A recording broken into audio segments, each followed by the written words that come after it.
يريد الله ليذهب عنكم الرجس أهل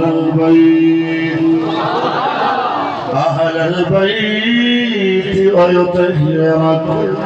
تطهيرا۔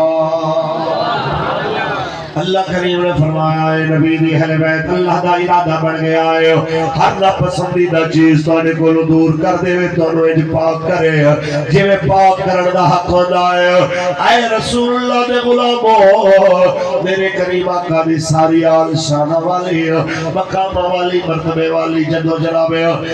جناب رسول اللہ صلی اللہ علیہ وسلم میرے کریم آقا عالم صلی اللہ علیہ وسلم نے اپنے مبارک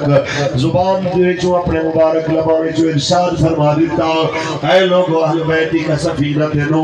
میری اہل بیت سفینہ نو دی طرح ہے جڑا انہاں دی مودت دی کشتی سوار ہو جائے گا نجات پا جائے گا جڑا پیچھے رہ جائے گا ہلاک ہو جائے گا۔ جدو میرے کریم نبی نے فرما دیتا یا اللہ میں حسن حسین نال پیار کرنا تو بھی نال پیار کر جڑا انہاں دوواں نال پیار کرے تو انہاں نال بھی پیار کر۔ جناب اعلیٰ جدو رسول اللہ نے ارشاد فرما دیتا